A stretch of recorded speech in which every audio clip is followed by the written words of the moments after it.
The cell is cold. Not dramatic cold. Just the ordinary cold of stone that has never once been warm, in a Roman winter that does not care who you are. Picture him the way you'd picture your own grandfather near the end of a long life. An old man sits on the floor because there is nothing else to sit on. His hands shake when he holds anything for long. Not from fear. You can hear it in his voice if you listen closely enough. This is age. This is old wounds that never fully healed. This is a body that has walked further than you will ever walk in your lifetime, finally running out of road. He is not writing about the end of the world.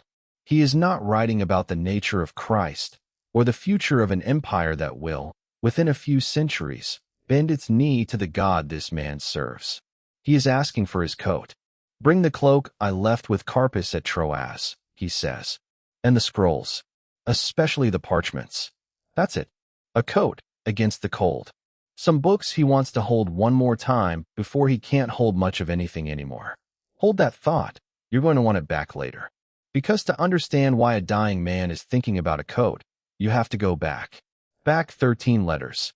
Back almost 15 years. Back to a man in far better health, far more freedom, and far more trouble than you'd expect from someone we now call a saint. This is not a story about theology sealed in leather-bound books on a shelf. This is not a story about doctrine you memorized in a classroom. This is not a story about ancient documents scholars argue over in footnotes.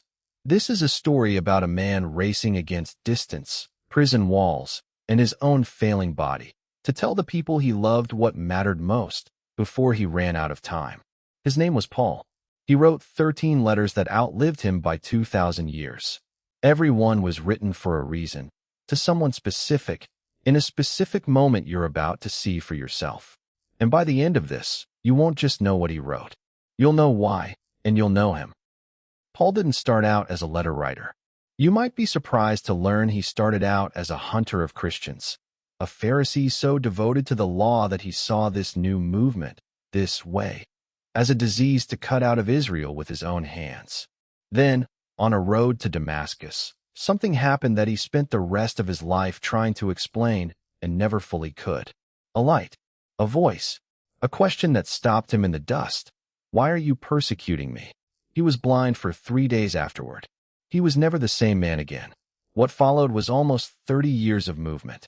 Imagine the mileage, walking, sailing, arguing his way across the eastern Mediterranean, planting churches in cities most of his fellow Jews wouldn't have set foot in. And when he couldn't be there in person, which was most of the time, he wrote. The first letters came from pure longing. In the city of Thessalonica, Paul had planted a church, and within weeks a mob ran him out of town. No proper goodbye. He tells them so himself. Torn away from you in person, not in heart. He says he tried to come back more than once, but something stopped him. He calls it Satan hindering him, which tells you exactly how badly he wanted to return and how real that obstacle felt to him. So instead of a visit, he sent a letter, then another. 2 letters full of nothing but affection, written to people he was afraid he'd never get to hug again. Here's what most people miss about Paul. He wasn't always warm. Sometimes he was furious, and you can feel it the moment you open Galatians. Every other letter Paul wrote opens with some version of, I thank God for you. Galatians doesn't. It opens with alarm. I am astonished, he says, that you are turning to a different gospel so quickly. No warm-up. No thank you. He'd heard his own church was starting to believe faith in Christ wasn't enough on its own, that you also had to follow the old law to really belong.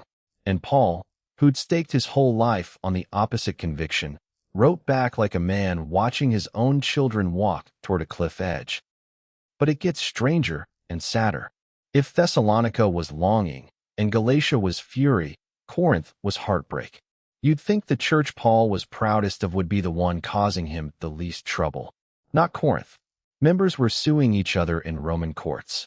A man was sleeping with his stepmother, and the church was proud of how tolerant they were being about it. Different factions were forming around different leaders, some loyal to Paul, some to a teacher named Apollos, some claiming to follow Christ alone, as if that made them holier than everyone else. Paul had planted this church himself. Priscilla and Aquila, the tent-making couple who'd worked beside him there, had opened their own home to it. And now you can watch it falling apart from the inside, letter by letter. So Paul wrote them a letter.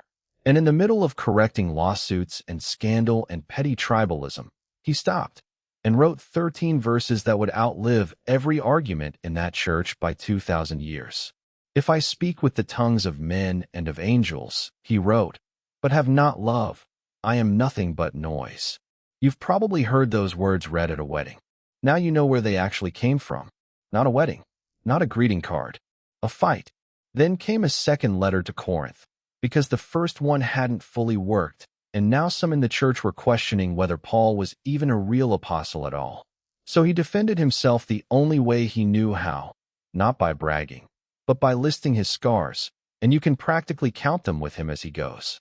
5 times I received the 40 lashes minus 1. 3 times beaten with rods. Once stoned. 3 times shipwrecked, a night and a day adrift at sea. This wasn't a man protecting his reputation. This was a man laying his whole battered body on the table and saying, this is what it cost me to bring you the truth. Believe me now? 3 churches. 3 completely different emotions. Longing, fury, heartbreak. And you should know, Paul hadn't even been arrested yet. Before the chains came one more letter, written in freedom, and it might be the strangest one you'll hear about tonight, because Paul wrote it to a church he had never once visited. The church at Rome. He didn't plant it. He didn't know most of the people in it by name.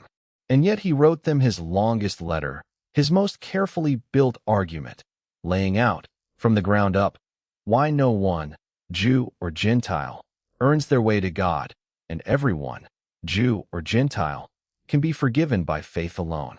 I am not ashamed of the gospel, he tells them, because it is the power of God for salvation to everyone who believes.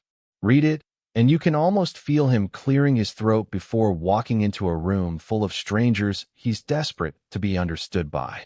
He sent it ahead of himself, like an introduction, because he was planning to visit Rome next. He had no idea what shape that visit would actually take. Not long after, Paul was arrested. He'd spend most of the rest of his life a prisoner, first under a kind of house arrest in Rome, chained to a Roman guard but allowed visitors, allowed to write, allowed a strange kind of freedom inside his captivity. And here's what nobody tells you about that season. It might have been the happiest writing of his entire life. Take Philippians. You'd expect a man in chains to sound defeated. He doesn't. Paul wrote this letter from house arrest to a church that had sent him support through a man named Epaphroditus, who nearly died making the trip. Epaphroditus got so sick delivering help to Paul that Paul had to send him home once he recovered, worried the Philippians would think something terrible had happened to him. And out of that same imprisonment, chained to a soldier day and night, Paul wrote the most joyful letter of his career. Rejoice in the Lord always, he tells them. Again I will say, rejoice. In the middle of that letter, you run into something that doesn't read like a sentence so much as a song, because it probably was one. An early hymn about Christ, who, though he was in the form of God, did not consider equality with God a thing to be grasped, but emptied himself, taking the form of a servant. The Greek word there is ekenison. He emptied himself. Scholars call the idea kenosis. Sit with that picture for a second. A man in chains, having emptied his own freedom for people he loved, writing about a God who emptied himself first.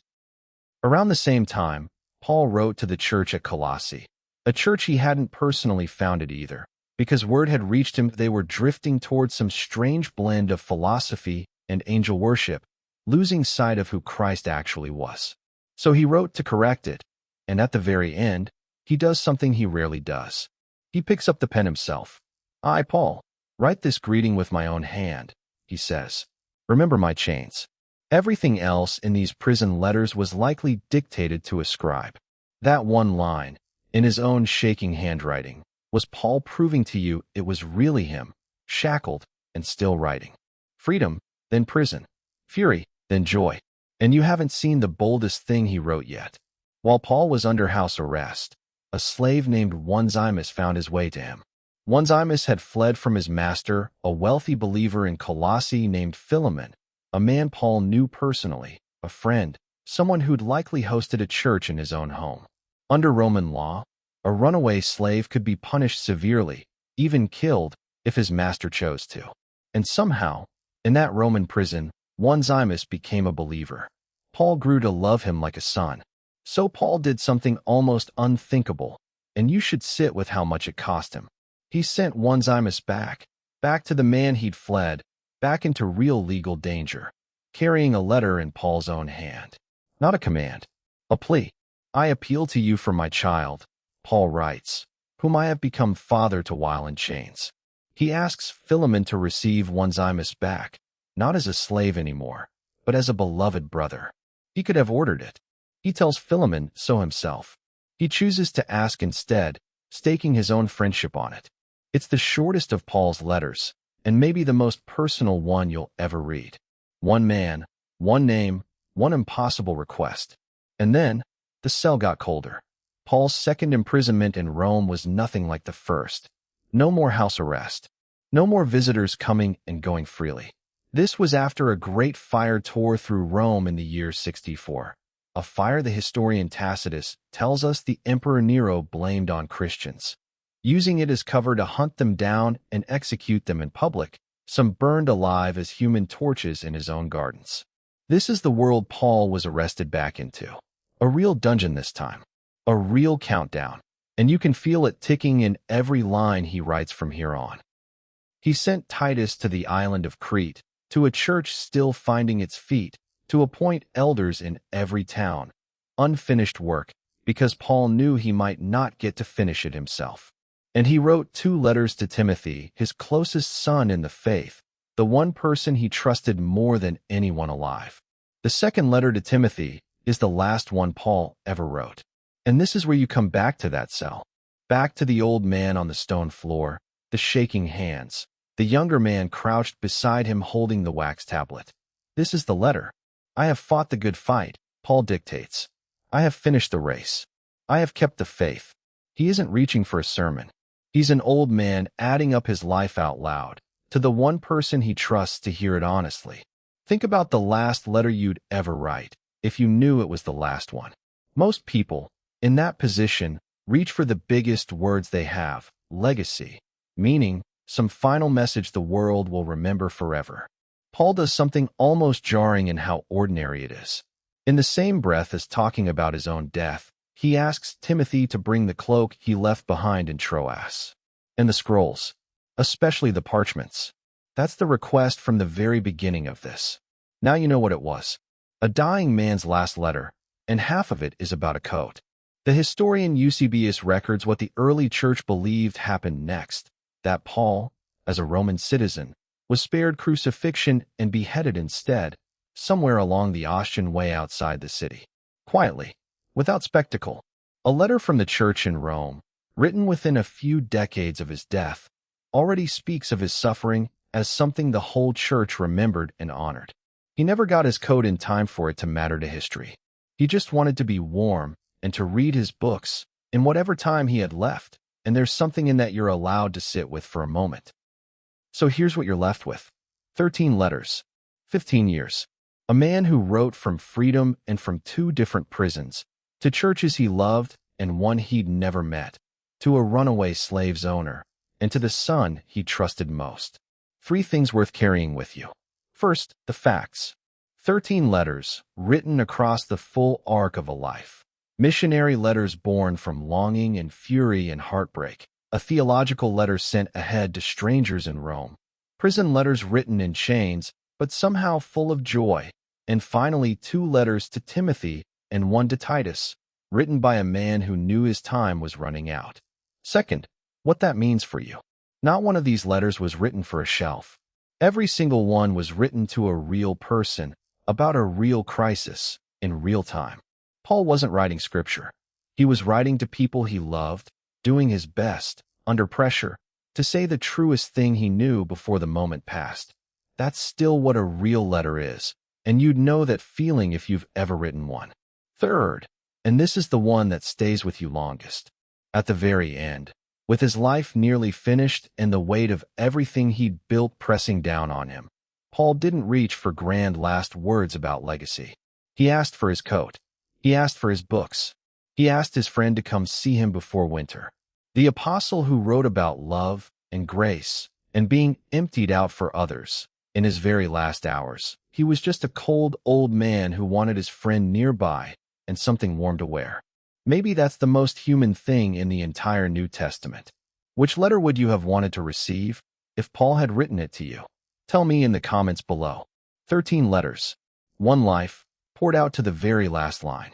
And somehow, 2,000 years later, you're still reading his mail.